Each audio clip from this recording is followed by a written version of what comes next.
merci à vous toutes et à vous tous.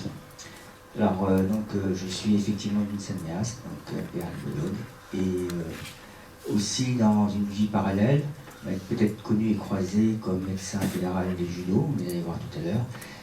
Et je dirais, actuellement, je suis le nouveau président du comité régional olympique et sportif des Pays de la Loire. Et je remercie quelques-uns de mes confrères du comité départemental olympique et sportif ici présent. Moi, je l'honneur d'être présent parmi vous. Donc, vous connaissez mes passions, puisque je fais de la plongée, je fais du judo, il y a le BLM également. Et les champions que j'ai croisés dans ma vie sont tous là. Donc, Roberto Bizzarri, vous connaissez, David Duguay, Marie-Claire Restou, et Julien Montan, dernier champion du monde de voile, et Philippe Renaud, qui est champion aussi olympique de canoë-kayak, et vous connaissez encore plus les champions ici, peut-être. La dernière championne qui est au milieu, c'est Chloé Trépeuch, qui a fait du ski et du surf. Voilà. Alors effectivement, comme je suis un art martial, effectivement, j'ai eu le relais en faisant un cadeau à mon prédécesseur, Marcel Retailleau. C'est un hommage que je lui rends, puisqu'il était mon prédécesseur pendant 27 ans au comité régional. Donc je vais vous parler de la procédure intégrative, je dis bien intégrative, je pèse les mots, de l'examen clinique à l'évaluation de tests posturaux et la programmation fonctionnelle chez les sportifs. Alors, d'entrée de jeu, c'est pas prévu au programme. Est-ce qu'il y a des skieurs ici? C'est dans le ski, là, ça va pas tarder. Toi? Je peux prendre parce que tu vas en croire, on va tricher. Allez, on va prendre monsieur, vous voulez bien venir? Vous allez comprendre, d'entrée de jeu, il faut que ce soit dynamique. D'accord? Parce que là, on a fait un topo, on a la programmation. Et là, vous savez, quand vous prenez des amalgames de ski et de surf, la première chose qu'on va vous faire, on va se mettre dos, bonjour monsieur, vous cherchez un surf, je suppose, voilà, par exemple, et on va faire ça. Voilà. Ok? Je recommence. Voilà. Il met son pied droit. Donc, d'entrée de jeu, merci. Donc, d'entrée de jeu, moi, je vais mettre une planche qui va s'appeler, sur mes pieds gauche, on est régular, sur mes pieds droits, on est goofy. Donc, il est évident, monsieur, que je vais commencer par vous faire tester tous les planches goofy. On est d'accord? Alors, pourquoi j'en viens là? Simplement, vous allez comprendre une chose. D'abord, félicitations parce que vous êtes majoritairement des kinés. Et vous savez, en tant qu'MPR, on travaille beaucoup ensemble. Ça ne nous vient pas à l'esprit de programmer quelque chose différemment. Alors maintenant, je veux encore plus vous voir dans notre métier, dans votre métier. Madame, voilà, on va voir. Vous comprenez, hein? On va faire goofy, régulier, machin. Donc, alors, recommence. Je recommence le test. Je ne la connais pas, hein. D'accord, pied droit. Je recommence, parce qu'il y a toujours une qui triche. Mais ça, c'est justement, je m'en doutais. C'est des grands classiques. Voilà, pied droit. Et là, c'est pied droit. Ok. Là, allonge-toi. Allonge-toi, non, quand même pas trop exagéré. Qu'est-ce qui bloque? C'est pris, c'est pas grave. Alors, tu vas t'asseoir. On vous a appris, quand vous êtes kiné, et pour les stoppages de salive aussi, quand vous prenez un patient, vous ne tournez pas les mains. Là, il faut déjà prendre ça. Serre les doigts. Et si vous voulez quelqu'un, elle serre les doigts. Elle se lève, elle s'agrippe, et là, on est coincé, on ne peut rien faire. On est d'accord?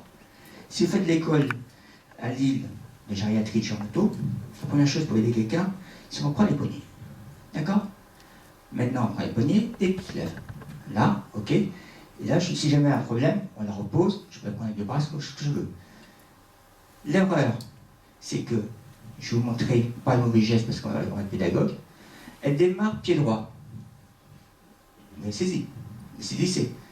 Vous touchez du bout du doigt la programmation. Du bout du doigt. Si je démarre pied droit, eh ben, je libère son pied droit et allez-y. Là, avancez. Monsieur, là, avancez pied gauche, ça c'est pour m'embêter. C'est un classique. Alors, c'est déjà le pied droit. Mais d'accord? Vous comprenez le principe. D'accord? Ça, c'est très féminin, bien sûr, c'est juste pour... Mais alors, vous avez compris que je ne vais pas me mettre face au pied de démarrage. Vous pigez? Donc, maintenant que vous avez compris ça, c'est du quotidien, hein? C'est du quotidien. Ça a l'air tout bête. C'est une simplicité enfantine, sauf que personne n'y pense. Parce qu'on se met du côté où nous, on est à l'aise. Et on entraîne les gens où nous, on est à l'aise. On rééduque les gens comme nous, nous sommes à l'aise. On réintellige les personnes comme nous, nous sommes à l'aise. Grosse erreur. Très grosse erreur. C'est le patient, l'athlète, qui doit être le centre de cette programmation. Voilà. C'est ce que déjà, pour message, je vais redonner ça. C'est tout bien. Et j'en viens à un très grand entraîneur, vous connaissez, Jacques Borlé, peut-être pour certains, qui est quand même le papa de 4 champions d'Europe et champions du monde. Voilà. Vous connaissez, c'est celui qui a eu le prix des meilleurs entraîneurs européens et par les jeunes sud, le prix des meilleurs entraîneurs belges. Et il disait quoi? Il disait une première chose aussi, qu'il rajoute, c'est que quand on entraîne quelqu'un, il faut le faire rêver. Rêver aussi avec le plaisir et la performance. Mais rêver dans le sens réaliste. En sachant une chose, c'est que le rêve est toujours plus grand que le souvenir. Toujours. Vous avez rêvé d'être champion du monde, vous ne l'avez pas été. Vous n'êtes pas déçu de ne pas avoir été champion du monde. Et moi, je fais médecine pour une raison très très simple. Ça fait sourire mon ami Guillemot, qui me connaît bien. J'ai fait médecine parce que j'étais à la même catégorie qu'un grand athlète, j'étais judoka, vous avez compris, Thierry Ray, en personne, qui me battait systématiquement, qui me foutait une branlée systématique, en quart, en huitième de finale, donc j'avais aucune chance. C'était plus facile d'être médecin que d'être champion d'Europe ou champion du monde à ses côtés. Quand on sait qu'il était champion olympique et champion du monde, on est ravis. Donc, rêver aussi comme eux, comme excellence, mais il disait excellence avec une ouverture d'esprit. Donc ça signifie quoi? Que la programmation, pour laquelle on va parler tout à l'heure, il faut avoir l'esprit ouvert et la signature posturale. Voilà. V comme vision globale, parce qu'effectivement, si on se réduit à une vision purement physique, comme préparation, c'est une épsie. Il y a une préparation maintenant qu'on parle de mental, psychologique. Et là, je rajoute une chose, une préparation sociale, avec de double ou triple projets, qui sont des projets professionnels, mais aussi des projets sportifs, et des projets sur l'entourage familial. Voilà. Et avoir une vision un peu plus large, et sans oublier pour autant la zone de performance. C'est-à-dire quoi? C'est-à-dire que quand on fait un sport, c'est pas la peine de chercher ses limites. La meilleure des choses, c'est connaître ses limites. Le meilleur entraîneur, ce n'est pas de mettre de la charge, c'est de mettre de temps de repos en respectant les limites de chacun. Donc on va chercher les limites et les repousser de plus en plus. Ne pas l'atteindre, mais le repousser. Ça a l'air tout bête, mais l'extrapolation dans votre quotidien, c'est que vous n'avez pas rééduqué quelqu'un en le mettant au maximum d'entrée de jeu dans ses limites. Parce que vous allez dégoûter. Quand je vous parle de ça, de rêve, de performance, ça s'extrapole dans votre quotidien avec votre passion, qui est aussi un rêve, une performance à créer. Et n'oubliez pas que quand vous rééduquez quelqu'un, ne dites pas, allez, on marche, on fait ça. L'exercice, non. On lui donne des objectifs atteignables. Toujours un objectif atteignable. D'accord? Sans, dans vos de facto, vous êtes en train de comprendre ses limites et ses performances. Donc ça donne la performance. Engager, c'est facile, hein? C'est engager, c'est I believe, we believe. Mais c'est aussi I do it, we do it. C'est-à-dire quoi? C'est-à-dire que c'est un projet qui doit être commun. On voit en politique, je dirais une zone qu'on parle de beaucoup, qui était simplement de passer du jeu au nous et du nous au jeu. Quand on s'entraînait un athlète qui est d'un sport individuel, on fait du collectif. Et quand on a un athlète qui fait du collectif, on va lui proposer des combinaisons individuelles. Entre autres. Et savoir également planifier, sans stress, avec beaucoup de fun, avec du plaisir, innover, parce qu'un entraînement répétitif, c'est franchement ennuyeux. Et, bien entendu, c'est ce que vous faites avec vos patients, les remercier de la performance, et les féliciter. Je suis d'accord avec vous, hein, que la performance est plus facilement atteignable avec une sanction Et oui, si vous l'envoulez, il va le faire. Mais il ne va pas le faire fun et pas longtemps. C'est juste one shot. Par contre, si vous le gratifiez, vous le renforcez, il va peut-être le faire plus souvent.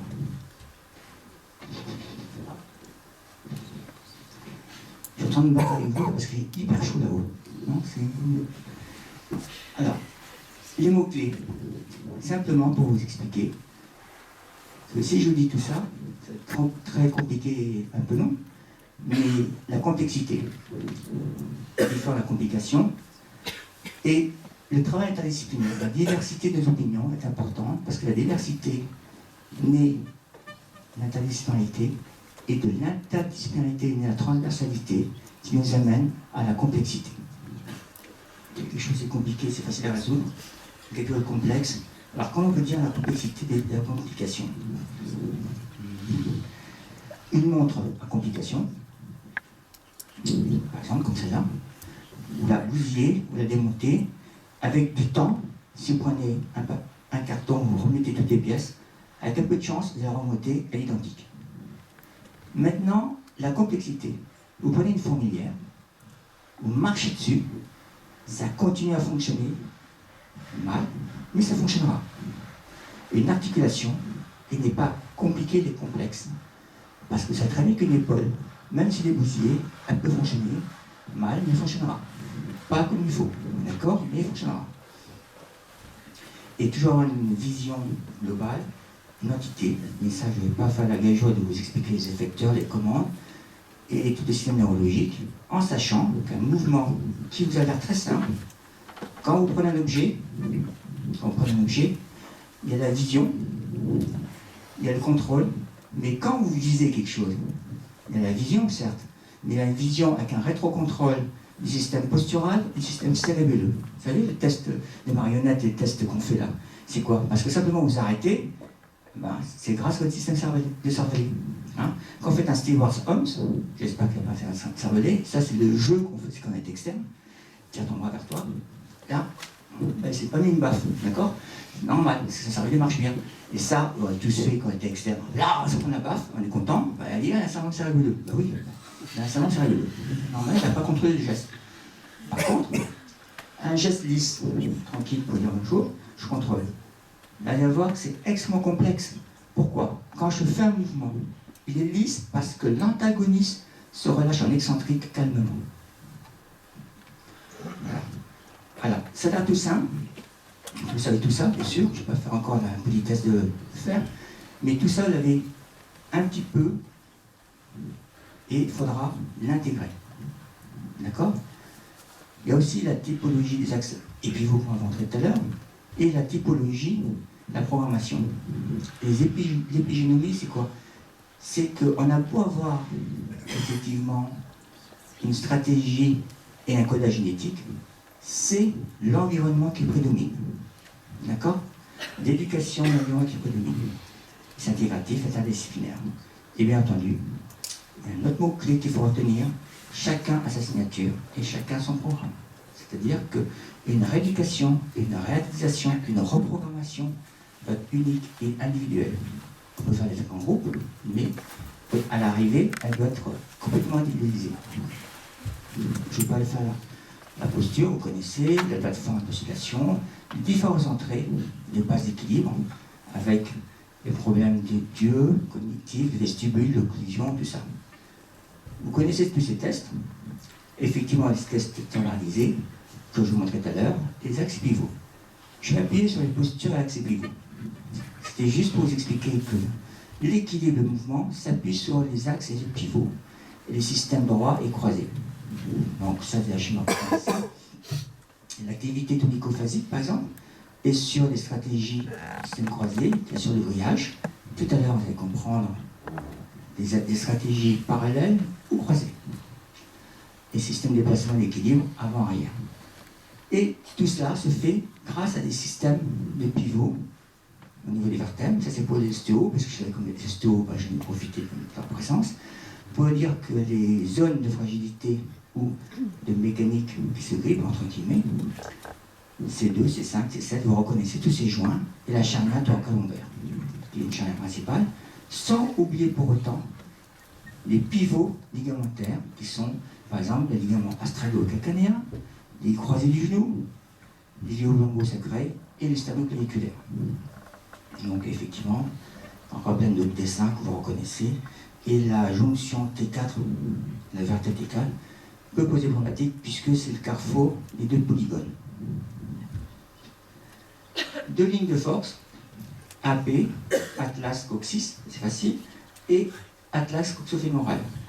Effectivement, c'est cette ligne-là, atlas coxofémoral, qui prédomine, puisque celle-là, c'est facile, c'est statique, et l'autre axe, il est dynamique. Vous marchez, et le déplacement se fait autolicotile. D'accord? Et ce qui explique à la longue que la position axiale dans laquelle on se positionne au droit, petit à petit, puis on vieillit, puis on se penche en avant pour rattraper l'axe du coccyx, pour essayer de tenir l'équilibre. C'est plus compliqué. Bien sûr, parce que c'est compliqué, parce que derrière tout ça, il y a des propriocepteurs mucaux, la face périphérique, les récepteurs cutanés, articulaires, etc. Donc, tous les chemins croisés. Et là, ça nous amène vers un test de programmation posturale.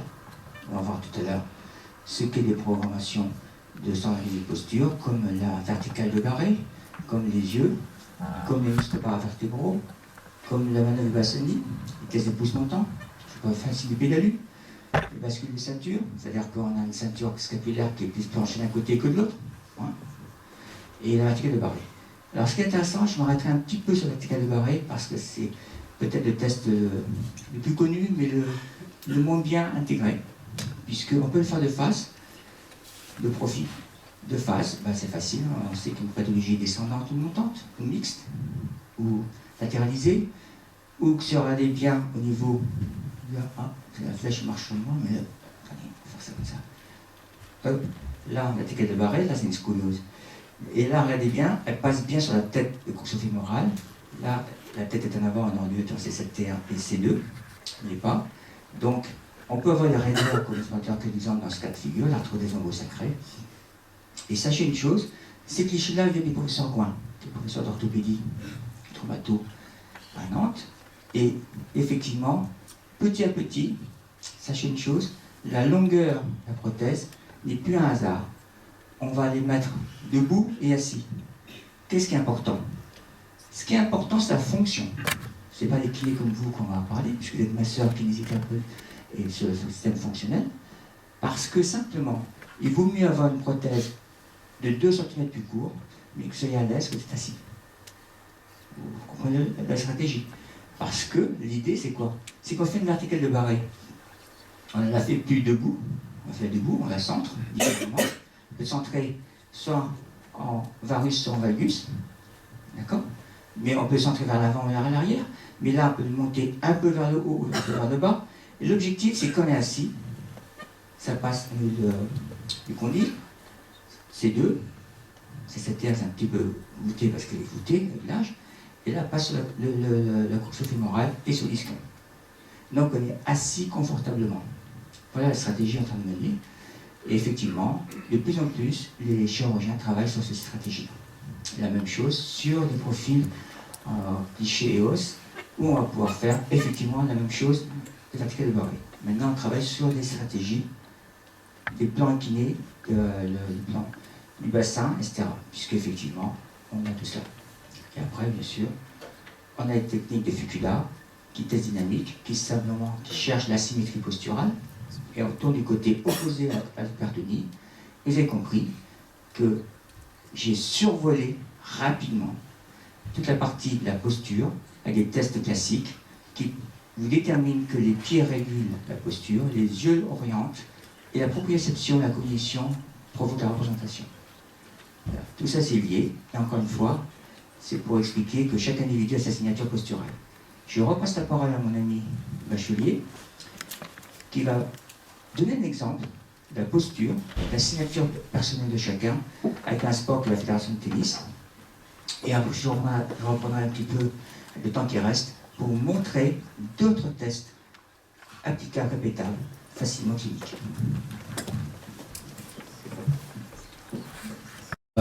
Exposé à l'occasion du le festival, le tournoi de Monte Carlo, pour la fédé de tennis avec notamment la Ligue nationale et avec les ligues internationales pour le staff technique et ainsi que le staff médical. Alors l'objectif en fait c'est de savoir quel tennisman ou quel tenniswoman êtes-vous. On va le faire aussi pour vous ce soir, même si certains d'entre vous ne font pas de tennis, c'est pas grave, c'est très simple. Alors, je vais vous demander de vous mettre debout, d'où l'intérêt du casque micro, je l'ai compris. On est un peu serré, mais c'est pas grave.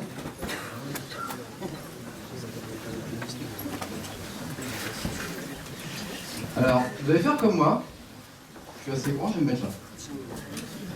Voilà, on tend les bras comme si on avait un ballon. Tenez un ballon, un bout portant. Et puis on va faire tous du même côté, sinon ça ne va pas le faire. Un quart de tour, côté droit, s'il vous plaît, côté droit. Côté droit. Pas de mimétisme. Côté droit, voilà. Et je vous demandez, non, gardez les deux pieds parallèles. On n'a pas le droit de bouger les pieds, il y a des tricheurs dans la salle. On ne bouge pas ses pieds. Les pieds sont bien parallèles. On tourne comme ça et on garde cette posture. Je vais vous demander d'observer maintenant l'axe de vos épaules par rapport à l'axe de votre bassin. Alors certains sont comme moi, c'est-à-dire qu'ils ont bougé que les épaules et ils n'ont pas du tout bougé le bassin. Pour ceux qui rigolent, c'est pareil. Voilà. Donc ceux-là sont croisés. Ils tournent plus les épaules que le bassin. D'autres, comme Madame qui est là, Florence je la connais forcément, la dame aussi là, voilà, ils ont bougé en bloc. Épaules et bassin tournent en bloc. Ces gens-là sont, alors sépare en même temps, ceux-là sont parallèles. Vous pouvez vous rasseoir. Vous avez compris le concept? C'est un test très simple. On refera tout à l'heure. On a plein de on a très peu de temps. Juste pour vous signaler qu'on a tous une signature, comme l'a dit Younsan, on a tous une signature. Dans ce concept-là, on est soit parallèle, soit croisé. Et c'est propre à chaque individu. On va les appeler les units, avec un super accent anglais, ceux qui bougent en bloc. Et puis les spirales, ceux qui bougent en spirale comme moi. Voilà, en rotation. Eh bien, sachez que les meilleurs tennismen au monde sont tous différents. On va avoir une superbe représentation avec Nadal. Moi, je suis comme Nadal, enfin presque. Voilà. Et Federer. Observez bien Federer. Vous avez vu le petit saut de cabri qu'il a à chaque frappe? Federer, en slow motion, vous allez voir qu'il bouge de façon complètement parallèle. Épaules et bassin parallèle. Et c'est pour ça qu'il saute. Vous vous rappelez quand vous voyez Federer jouer? Il a toujours ce petit saut, même s'il est capable de faire tous les coups, on est tous d'accord. Mais ce gars-là, épaules et bassin, toujours parallèle. Alors que Nadal, lui, il a un pied pilier, pour les podologues qui sont là, un pied pilier extrêmement important à gauche. Et tout son mouvement va se faire autour de cet axe, de ce pivot gauche. Donc lui, il ne saute pas. Son avant-pied gauche est extrêmement important. Donc là, vous voyez avec ces deux exemples, les deux meilleurs joueurs au monde, avec Djoko, on va en parler tout à l'heure quand même, ils ont une motricité complètement différente. On aura beau leur apprendre une autre motricité, ils reviendront toujours au naturel. Parce que c'est leur propre signature. Eh bien, vous aussi, vous l'avez pu le tester, vous avez votre propre signature. Donc retenez bien votre préférence, unit ou spirale, pour chacun d'entre vous. Alors de la même façon, quand j'en vois certains, il y en a qui sont plutôt assis au fond de leur chaise, bien vers l'arrière, et puis d'autres plutôt vers l'avant comme le penseur. Alors, à votre avis, réfléchissez un peu, quand vous êtes super concentré au bureau, à la maison, quelle est votre posture naturelle? Moi, je suis toujours vers l'avant. Quand je me concentre à fond, je suis vers l'avant. Quand j'écoute quelqu'un, je suis toujours vers l'avant. Ça, super vite. Et puis d'autres, au contraire, sont plutôt vers l'arrière. Alors pour ceux qui ne sont pas sûrs, on va refaire un test, vous allez vous remettre debout. Voilà. On apprendra à mieux dans le mouvement, sachez-le. Alors, on va tous faire un squat. Super vite. Un squat. Voilà. Et maintenant, vous allez refaire le squat, vous allez garder le squat, Pas longtemps, je vous rassure. Et vous allez observer l'axe de vos genoux.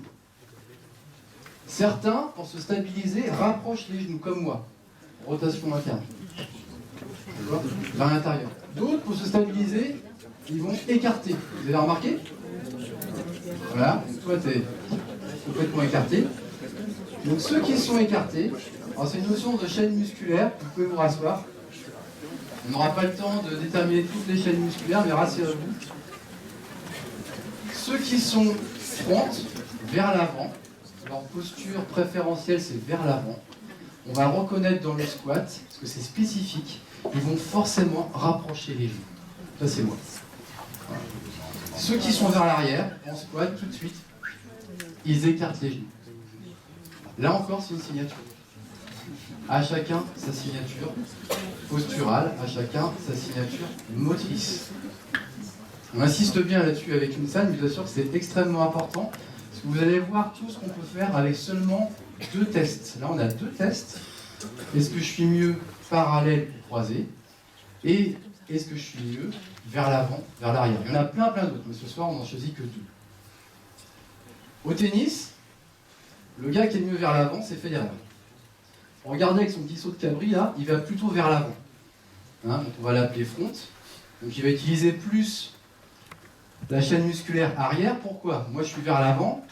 Heureusement que j'utilise de façon préférentielle ma chaîne arrière, sinon je me casse la gueule. Federer c'est pareil. Alors que Tsonga, on va le revoir, lui il est mieux vers l'arrière. Vous allez le voir dans son mouvement naturel, il a un petit recul. Il va utiliser plus préférentiellement sa chaîne antérieure, puisqu'il est mieux vers l'arrière. Heureusement qu'il a une chaîne antérieure hyper sollicitée.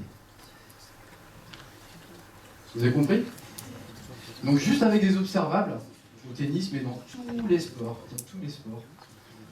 on peut savoir la préférence de chaque athlète. Alors l'intérêt de connaître ça pour son adversaire, c'est que d'un point de vue tactique, c'est hyper intéressant. Federer, qu'est-ce qu'il fait? C'est l'un des plus grands stratèges au monde, de tous les temps peut-être, du tennis. Quand il va jouer contre Tsonga, qui est back, Tsonga est mieux vers l'arrière, qu'est-ce qu'il va utiliser? Il va utiliser le lift. Je vous la remets. Pourquoi le lift?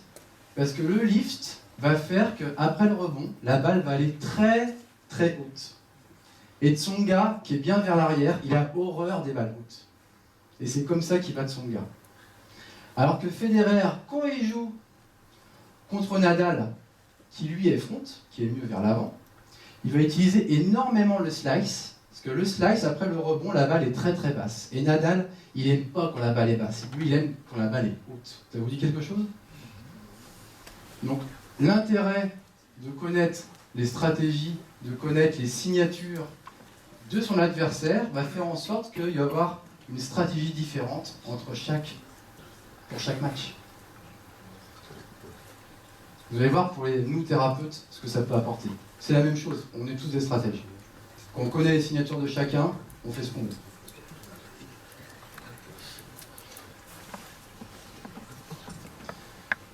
Alors voilà ce qu'on va faire ce soir. J'ai 10 minutes, avec ces 4 familles. Pourquoi 4 familles? Parce qu'on va avoir les back spiral, les back unit, les front unit et les front spiral. Voilà les 4 familles que l'on va avoir en fonction, est-ce que je suis mieux vers l'avant, ou mieux vers l'arrière, est-ce que je suis croisé ou est-ce que je suis parallèle. Ok? Alors quel type de joueur êtes-vous? Tatiana ou Wiggins? C'est les deux mêmes. Toutes les deux, elles vont utiliser préférentiellement une chaîne antérieure croisée. Elles sont back spiral. Vous voyez que la prise de raquette est exactement la même. Parce qu'elles ont exactement la même signature. Elles ont une prise très ouverte au niveau de la raquette, car leur force, c'est la pronation. Donc à chaque fois, vous les verrez comme ça. Donc ça vient d'Olivier Bourquin, qui est un entraîneur de Suisse olympique, qui a travaillé énormément sur les profils des tennismen. Donc je le remercie à distance, qui est encore en Suisse. Donc voilà les back spiral, ils vont utiliser des chaînes musculaires croisées, ils vont également développer ce qu'on appelle une vision centrale. On n'a pas trop le temps d'en parler là, mais sachez qu'il y a une différence entre une vision centrale et une vision globale. On a tous les deux, mais là encore, au même titre que nous sommes gauchers ou droitiers, on a une préférence. Sachez que pour les back spiral, ils sont plutôt une vision centrale. C'est pour ça qu'on va leur donner comme consigne de toujours fixer la balle. Toujours. Alors l'intérêt, c'est quoi? C'est que, qu'on soit médecin, qu'on soit podo, qu'on soit ostéo, qu'on soit kiné, qu'on soit préparateur physique, qu'on fasse de la préparation mentale, qu'on soit entraîneur, à chacun notre expertise, mais par contre, on va avoir enfin un langage en commun, parce qu'on va connaître les signatures de chacun de nos athlètes, mais également pour chacun de nos patients, pour faire exactement la même chose. L'entraîneur, qu'est-ce qu'il va demander pour ce profil-là, pour les back spiral? Eh bien, il va toujours leur demander en consigne d'avoir une triple flexion. Parce qu'ils utilisent énormément la force concentrique au niveau des membres. Et leur grosse force, ça va être tout ce qui est les déplacements droite-gauche. Donc on l'a évoqué tout à l'heure avec les préparateurs physiques, Michael. On axe plus sur les forces de nos athlètes. On leur fait prendre conscience de leurs faiblesses, mais il faut toujours plus les faire travailler sur leurs points forts. D'où les 70-30. On fait travailler leurs faiblesses, certes, mais si on les fait toujours travailler leurs faiblesses, ils vont partir. Comme disait Youn-san tout à l'heure, ils en auront marre. Le plaisir, justement. Le plaisir, c'est le mot-clé pour un athlète. Donc, on va sur ses points forts. Le médecin sera toujours vigilant. Il sait que leur cheville est extrêmement fragile pour cette famille-là. Donc, du coup, il va travailler avec le kiné par rapport à la cheville, mais sachant qu'il a beaucoup de déplacements droite-gauche, il va falloir faire des étirements excentriques sur les quadriceps, les adducteurs et les psoas. Du coup, on va travailler également avec le préparateur physique. Il pourra faire des squats avec un ballon en D8, parce que c'est un pivot mobile très très important pour eux. Travailler sur des fentes, puisqu'ils travaillent avec des rotations. Et surtout un travail concentrique. Là, on peut se permettre de faire des squats de façon unipodale dans cette famille. L'ostéo sera extrêmement important, il sera vigilant sur le D8, le point mobile. Et enfin, le podologue fera très attention à ses semelles pour toujours avoir un centre de gravité vers l'arrière et très centré pour cette famille. Et enfin, le préparateur mental donnera un point très important sur toujours fixer la balle et toujours fixer un point dans l'environnement pour mieux gérer le stress. Sa préférence à lui, c'est un point très très ponctuel, la vision fovéale. Voilà pour cette famille. Vous voyez que en connaissant les signatures, la communication est beaucoup plus simple. On a chacun notre expertise, mais le travail est beaucoup plus facile quand on connaît les signatures de notre athlète. La deuxième famille, c'est Tsonga, Williams. Eux, ils vont utiliser la préférence chaîne antérieure parallèle.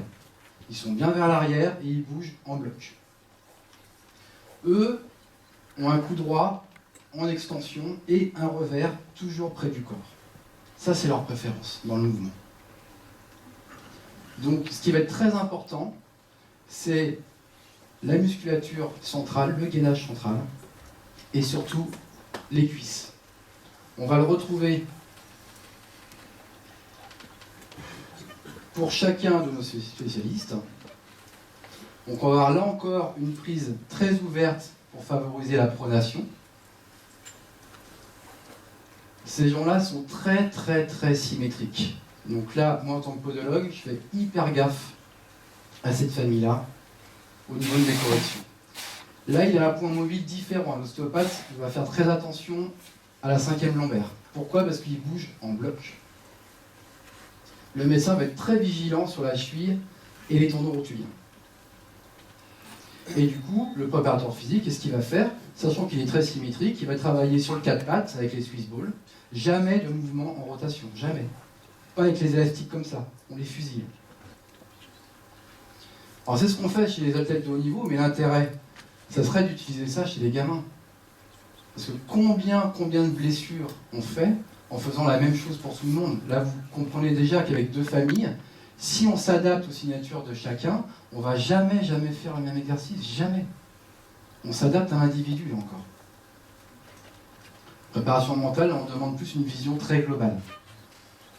C'est-à-dire qu'on n'a même pas besoin, moi je suis vision globale aussi, on n'a même pas besoin de regarder la barre. C'est intuitif, on l'a en mouvement.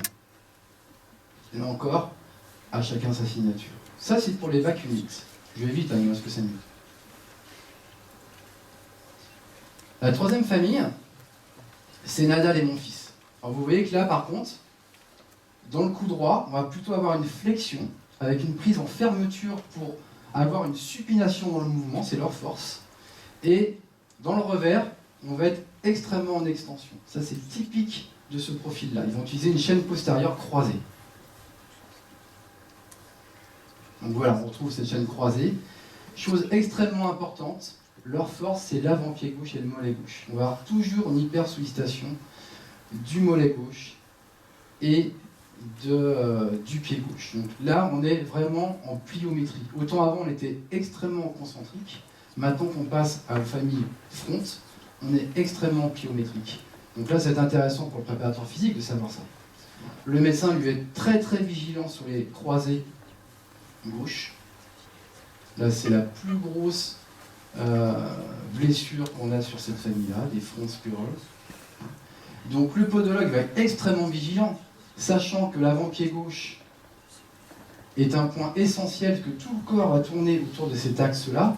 Sur mes corrections, forcément, je vais regarder ce que ça donne au niveau de ce pivot. Il faut avoir un pied pilier à ce niveau et surtout pas un pied moteur. Donc ça, c'est pour les podos. L'ostéopathe, comme les spiral back tout à l'heure, ont un point pivot en D8. Donc on va demander au préparateur physique vraiment d'activer tout ce qui est mollet et ischio, toute la chaîne postérieure gauche. Le kiné, forcément, va travailler au niveau du mollet en excentrique, et puis un gainage des obliques, puisqu'il travaille beaucoup en spiral. Préparation mentale, c'est une vision aussi globale, comme on l'a vu pour Tsonga. Donc l'entraîneur reprend bien sûr toutes ces signatures-là pour orienter son athlète dans ses préférences, dans sa signature. Donc on va lui demander beaucoup de démarrage en diagonale. C'est ce qui nourrit. Moi je fais du badminton, je fais que des diagonales. Par contre, vous mettez une petite balle à l'avant, là je suis mort. Nadal, c'est comme ça qu'il se fait avoir. Jamais lui faire des diagonales, il adore ça. Ça, ce sont les front spirals. La dernière famille, Federer et Djoko, ce sont les meilleurs exemples. Eux, ils utilisent une chaîne postérieure, parce qu'ils sont front, et ils bougent de façon parallèle. On l'a vu avec Federer en début de l'intervention. Donc, beaucoup de gainage, car ils vont utiliser la force du bassin et surtout à droite, parce qu'ils sont une préférence côté droit, eux, par contre. Donc, de la même façon, toujours les mêmes consignes, en fonction des préférences de l'individu. Voilà. On a une association des ceintures scapulaires et pelviennes. On va une prise fermée, exactement comme Nadal, pour avoir une supination dans le mouvement, à la fin du mouvement. Et ils adorent tout ce qui est avant-arrière, avant-arrière, avant-arrière. Donc le médecin sera très vigilant sur les croisés, quitte à faire des examens complémentaires en prévention pour ces gens-là. Le podologue fera très attention parce qu'on a un avant-pied droit qui est très important chez eux. L'ostéopathe, là encore, plutôt sur la 5e lombaire. Le préparateur physique, là encore, beaucoup de pliométrie, mais pliométrie, attention, associée. Pas de pliométrie dissociée. On va toujours dans la force de l'individu, on ne va pas le blesser. Donc l'utilisation de trampoline, de Swiss ball, avec des mouvements associés, des mouvements parallèles, comme vous l'avez fait tout à l'heure. Donc le kiné va travailler beaucoup sur les mollets, parce qu'on est beaucoup dans les petits sauts, on l'a vu avec Federer, avec un gainage central, puisqu'il a une mobilité parallèle, là encore. Et préparation mentale, là, on va avoir une vision très foveale, dans le détail. Unit front. Est-ce que vous êtes reconnus dans les 4 familles? Vous avez venu jouer au tennis maintenant? Alors l'intérêt, c'est quoi? Voilà le message important. On a fait ça très vite. C'est dès lors que vous connaissez les signatures, on peut enfin travailler, mieux en tout cas, en pluri et surtout en transdisciplinaire, peu importe ce que voulons faire. Qu'on fasse du préventif, du curatif, de la réathlète, comme Mickaël et Nicolas font tout à l'heure, ou de l'optimisation de la performance, dès lors on connaît les signatures, on va mieux communiquer, on va pouvoir travailler le physique, le mental, on va pouvoir tout faire. Et c'est bien là le message qu'on va vous faire passer, car le mouvement ne se contrôle pas, mais il se libère. Pensez bien à ça, c'est pas de moi, c'est de Coulignot. Donc je vous laisse maintenant entre de bonnes mains. Alors vous avez bien compris une chose, c'est que notre corps, vous avez bien compris une chose, vous avez bien compris une chose, c'est que notre corps est complètement asymétrique et qu'effectivement la pathologie est en compression. C'est ce que je disais tout à l'heure avec mon préparateur et le kiné, et que la thérapie doit se faire dans le sens d'ouverture, donc qu'on soit avant ou arrière au croisé. Et vous avez compris, mais ça c'est la mécanique et la mécanique, c'est que la flexion et l'extension couplée à une latéroflexion donne une rotation. Ça vous allez comprendre. C'est ce qu'on appelle pour les ostéopathes, faire un shift, et, etc. Je vais vous apporter maintenant le concept de programmation posturale au niveau des masses. Imaginez que c'est un tube, notre rachis, et qui est considéré par des segments, et que on va bouger, et que le corps est divisé en plusieurs segments. Un rachis cervical haut, un cervical moyen C3, C5, cervical thoracique, dorsal haut, dorsal bas, lombo sacré, avec deux joints, les deux ceintures. D'accord? Et là, je vous ai promis un paquet de tests reproductifs pour caractériser chaque segment. Alors, je vous les donne. Alors, on va rapidement voir une chose, c'est qu'effectivement, un œil directeur. Alors, je vais m'apesantir sur l'œil directeur, la rachis cervicale moyen, le test des balais, le test de croisement de doigts, pour que ce soit facile pour vous. Alors, on va trouver un repère. On va trouver un repère tout simple. Ici, le tableau extrait. D'accord? Facile. Vous allez tendre un bras, mettre le doigt à la verticale, les deux yeux ouverts. Vous allez essayer de mettre votre doigt sur ce trait. Alors, les deux yeux ouverts. Ne cherchez pas. Et là, effectivement, si vous fermez un œil, il est dessus. Si vous fermez l'autre œil, il est à côté. On est d'accord? Très bien. Alors, pourquoi je n'ai pas fait ce test? Bonne question. Pourquoi je n'ai pas fait? On aurait pu faire un test plus simple. Hein? Et l'œil directeur, c'est une simplicité enfantine. Vous prenez un rond, et dit, lise. Ça, c'est dans cette là. Ok? Subtil ce que vous avez fait. Sa complexité. Ce n'est pas simple. C'est complexe. Pourquoi? Quand je vous fais mettre un bras, je vous ai fait mettre le bras directeur. Direct. Je vous ai fait avancer le bras dans le mouvement. Tu aurais pu faire comme ça, tu aurais pu faire comme ça. D'accord? Donc, je vous ai également mis la capacité de la fusion. Et l'oubli à l'image. Parce que votre cerveau a travaillé. Il y a certains qui n'ont pas réussi, je suis sûr. Parce qu'ils sont dans l'incapacité d'effacer une image. L'amblyopie chez un enfant, ne pas oublier en médecine, c'est que quand un œil à la fac, il devient aveugle, parce que quand on a un strabisme, et qu'on doit le corriger avant 6 à 8 ans, pourquoi? Parce qu'à un moment donné, l'œil, le cerveau ne peut pas supporter deux images décalées. Donc il va supprimer un œil pour avoir qu'une seule image. Donc l'œil devient aveugle. C'est pour ça qu'un strabisme est très grave chez un enfant. Et c'est pour ça que quand je vous demande de faire un truc, je vous donne un effort de fusion. Donc c'est des tests multicomplexes. Vous comprenez? Donc dans un geste tout simple, dis tiens, là je peux savoir votre portée, croiser parallèle, effectivement, croise, ou tu fais parallèle. D'accord? Tu fais comme tu veux, mais tu le mets. Après, tu vas le centrer plus ou moins d'un côté ou de l'autre, puisque ça c'est plus facile. Pourquoi des tireurs de fusil? Pistolet se mettre sur le profil. Simplement, ça, quand on regarde, l'œil du côté non directeur périphérique, il se met en vision nasale. Il ne voit plus rien. Il est caché par le nez. Donc il n'y a plus que son œil directeur qu'il faut qu'il progresse. Voilà. Et quand vous voyez un escrimeur, il n'est jamais de face, il est droit. Parce qu'il va chercher à pointer l'escrimeur, hein, je parle. Hein, parce que l'escrime, c'est un acte, c'est mettre le bout de ton fleuret, poum, sur un point. Donc c'est extrêmement précis. Pas la même chose qu'un sabreur qui, lui, va pas, vous ne voyez jamais un sabreur comme ça, il va être plutôt en face. Pourquoi? Parce qu'il va sabrer. Il va sabrer avec des mouvements, des choses. C'est pas la même stratégie au niveau visuel. Maintenant, pour la vision dite, la vision périphérique, la rotation du cerveau, la rotation cervicale. Je suis fatigué, hein. Alors, très simple, on va prendre. Monsieur, vous voulez bien venir? Alors, je vous donne comme consigne de ne pas bouger son cou. Tu regardes devant toi et tu suis avec tes yeux mon doigt. D'accord? Tu suis avec mon doigt là. Et vous regardez comment il fonctionne. Je suis, c'est facile. Parce que là, c'est facile. Et là, regardez, hein, il a bougé. Vous avez vu son cou, il a bougé. C'est automatique. Vous avez vu son cou qui a bougé à gauche? Bon, voilà. Alors, ça signifie quoi? Tu restes debout. C'était quel œil qui était droit?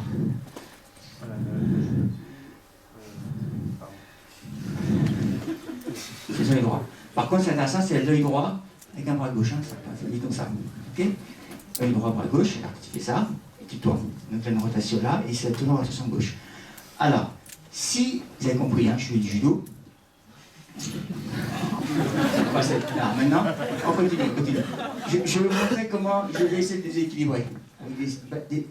Si je vous montre comment déséquilibre, c'est que je cherche les points faibles. Vous avez compris que tout l'inverse, je ne vais pas mettre sur son point fort. Maintenant, tu croises les bras. Facile. Allez, vous faites croiser. D'accord, moi je crois pas pareil. Ça tombe très bien. D'accord? Croisez vos bras, tous, vous allez voir. Il y a un côté facile. Allez, on décroise, vous allez faire 3 fois dessus. 1, 2, 3, 4, et là regardez quel bras au-dessus. Donc il y a certains qui sont le bras droit, le bras gauche. Et là, à l'époque, on pensait que les droitiers étaient le bras droit dessous, ça. C'est archi faux. Archi faux. Le croisé, c'est quoi? C'est la rotation des points scapulaires. Maintenant, regardez cette position-là. Je vous demande de hop, passer dans l'autre sens. Ah, il y en a certains qui doivent réfléchir. Le tirage est facile. C'est des années d'entraînement. 1, 2, 1, 2. Et c'est de l'entraînement aussi. C'est très compliqué. Plus compliqué, croisez vos mains. Facile, il y a un pouce qui est au-dessus, on va repérer le pouce. Il y a le pouce droit qui est au-dessus du pouce gauche pour certains, le pouce gauche au-dessus du pouce droit pour d'autres. Et là, vous avez l'impression fabuleuse de dire ah, mais j'ai droitier gaucher. Archi fou. C'est des points de rotation. Et là, si je vous demande de lâcher, croiser dans l'autre sens, plus compliqué déjà. Certains vont remettre dans le même sens. Hein. Et c'est un peu le faire et remettre toujours au même côté. Donc en fait, il faut vraiment changer. C'est aussi des années d'entraînement. Tu vois? Donc là, on croise. Voilà. Lui, regardez bien. On prend son cas. Il a le bras droit au-dessus du bras gauche. Son plan scapulaire, je vais venir ici là parce que après je vais expliquer pourquoi. Ici, là, là. Statistiquement, c'est ici que je ça. Voilà, ici, bras droit. Donc la rotation des plans scapulaires est vers la gauche. Vous suivez? Facile. Si tu mets le bras gauche au-dessus du bras droit, la rotation du plan scapulaire est vers la droite. Vous suivez? Là, avec un œil droit. Ok. C'est ça. Voilà. Droite, droite, droite à fond. Voilà. Là, pareil, il met encore en rotation droite. Parce que si vous mettez une main droite au-dessus de la main gauche, vous tournez à gauche. Et si vous mettez une main gauche au-dessus de la main droite, vous tournez à droite. Vous suivez? Vous êtes tous d'accord? Donc, lui, il est d'une puissance phénoménale, droite, tout droite. Donc, il faut que je sois complètement carré pour un droitier, avec un œil droit directeur, ici. Par contre, si je lui demande un avancement ou du pognon, je vais le mettre là, tranquille, tu vas bien, là, honnêtement, regarde bien, tu vas te mettre face au public, face au public. Donc, le repas est là, tu es d'accord, tu es face au public, là, tu es face au public. Vous allez voir, il va vous témoigner. Je suis face à lui, et la section derrière, vous voyez bien que sa tête penche pas du même côté. D'accord? Et pourtant, on va dire, ouais, il penche du côté. On est tous pareils dans notre signature personnelle. Pourquoi voulez-vous que dire ça c'est une mauvaise explication, il faut qu'il soit droit? Hein? Mais attends, foutez-lui la paix. Foutez-lui la paix. Après, je vais être trivial après, pourquoi en plus. Là, je suis en train d'essayer de lui plaire, de me faire soumettre, mais je me fais croire que je me soumets, hein, d'accord? Et là, sincèrement, je lui dis, qu'est-ce que je présente, je peux discuter avec toi, tout va bien. Sincèrement, pas de problème. D'accord? Et regardez ce qui se passe. Je pose, et là, je deviens agressif. Je deviens très agressif et je le fusille. Et là, sincèrement, c'est pas une rotation qui te plaît. Moins. Non, mais t'es d'accord, c'est effectivement agressif. Maintenant, vous avez compris. L'application pratique dans votre éducation, c'est gagner du temps. Aller dans la programmation des personnes, ça va gagner du temps. C'est plus facile parce que c'est une répétition de choses qu'elle a déjà programmées. Maintenant, un athlète de haut niveau, il a besoin de se défendre. On va à son point fort, je travaille cette rotation-là. Il va travailler en garde de judo, il va travailler comme ça. Là, tout le mouvement-là, il va être très fort. Par contre, un grand champion va devoir travailler sa défense. Après, c'est subtil. On est attaquant, on est attaquant-défenseur, on est défenseur-attaquant ou défenseur-défenseur. Toutes les combinaisons se croisent. Défenseur parallèle, défenseur croisé. Vous voyez un petit peu l'application. Alors, je n'ai pas fait attention s'il est croisé ou pas, mais peu importe. Mais moi, si je n'ai vu que ça, je dis bonjour, salut. Allez, salut, tu es en train de me râler. Là, d'entrée de jeu, il est là. Là, il va m'attraper avec une main droite. Normal. Il est en rotation gauche forte. Donc, je ne vais pas me soumettre ici. Il est là. Moi, vous avez bien vu, j'ai tombé bien, j'étais comme ça. Donc, ma rotation forte, elle est là. Donc, essayez de prendre. En fait, je dois faire ça. Là, vous voyez, il est déjà en retard. Il est en retard, c'est-à-dire que c'est compliqué pour lui. Si je lui fais la même chose, vous voyez, là, il me contrôle déjà.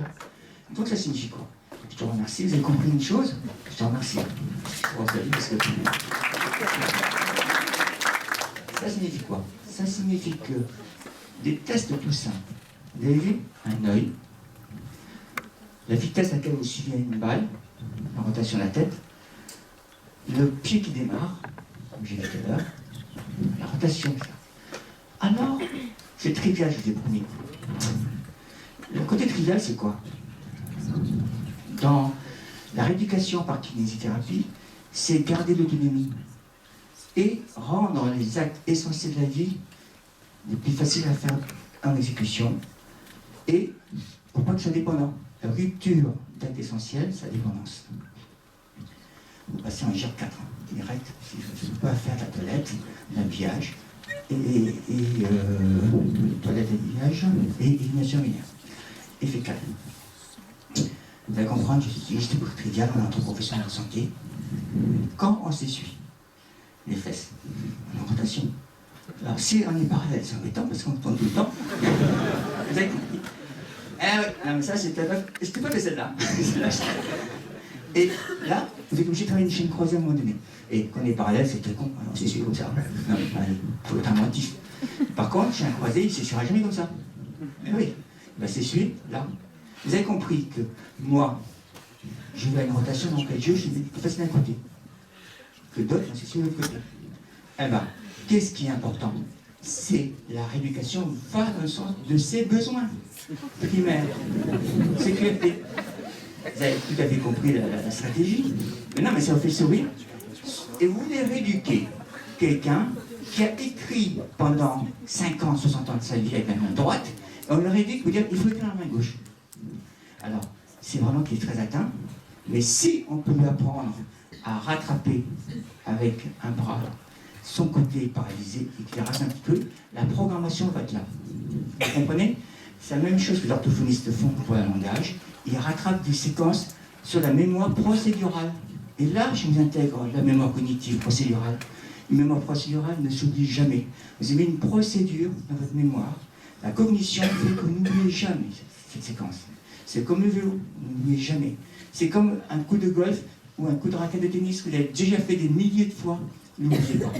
Donc pour progresser, travaillez sur ce que vous avez acquis et on va construire des couches pour progresser. D'accord?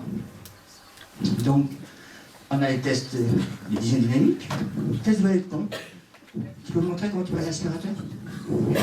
Si tu passes ça. Tu penses que c'est comme ça, c'est sûr?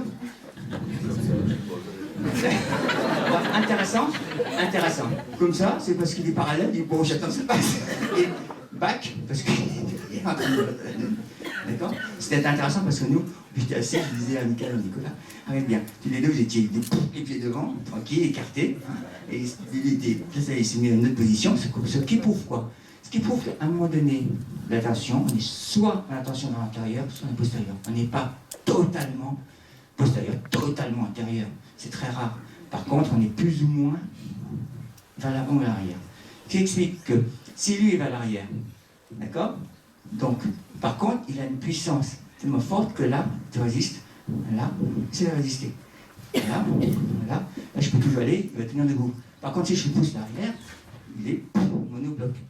Vous pigez le truc? C'est parce qu'il est habitué par ton arrière. Donc, tant que je ne t'ai pas bloqué des pieds, tu vois, tu comprends? Voilà. Voilà. Alors, est-ce que ça gueule? Parce que chez lui, il y a un jeu très drôle.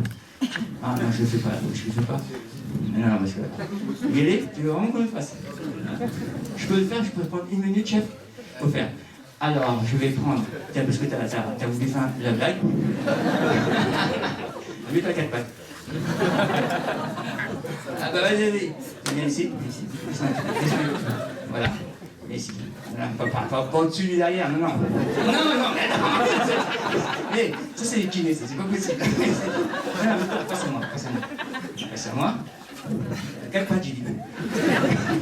Approche-toi, mets tes mollets, là, comme ça. Alors par contre, 2 costauds, tu peux venir là et tu peux venir aussi, s'il te plaît. Peu importe. Alors, à 4 pattes, toi, je alors, regarde. Là, tu essaies de la récupérer parce qu'il va tomber. D'accord? Et là, regardez bien, moi je le pousse. Non, tu te colles vraiment tes mollets dessus. D'accord? Là, regardez bien, il est back. Je pousse. Non, résiste. Essaie de résister pour pas tomber. D'accord? Résiste fort. Et hop, tu viens sur moi. C'est pas bon parce qu'il n'a aucun contrôle postérieur. Le back, il a un contrôle antérieur. Donc, lui, vous avez compris. Et si j'étais au judo, là, si, hop, je tourne et je vais à l'avant pour faire un mouvement vers l'avant. Parce que là, il est très fort. Tu piges? Maintenant, colle tes mains. Je colle les mollets exprès pour rompre les proprioceptions. D'accord? Un peu plus. Viens pas sur moi, viens pas sur moi. Tu t'entraînes pour pas venir sur moi. Je te pousse, mais tu résistes. Allez, résiste. Encore, mais colle. T'as pas collé tes mollets là. Parce qu'il a triché, hein. Il a vu la technique, ça. Hop, il a fait ça. Non, tu peux. Je colle tes mollets, tranquille. 8 et 1. Alors, c'est passé. Non, tu fais pas ça pour résister. Résiste fort. Voilà. Ok? Bon, t'as pas, moi. Tu dois pas bouger tes pieds. Allez. Hé, essaye de tenir l'équilibre. Là. Pas mal. Il peut pas. Bon, compliqué parce qu'il y a une chaîne postérieure. Regardez bien ce que je fais, la magie. 2 petites touches. Il ne peut plus résister. Alors on recommence. 2 touches. Et là, qu'est-ce qui s'est passé? J'ai fait une touche, il réagit. Au moment où il se relâche, il lâche. Vous avez vu un petit peu? Donc, c'est bon, je t'embête plus. Mais merci beaucoup, vous pouvez applaudir. Hein, parce que...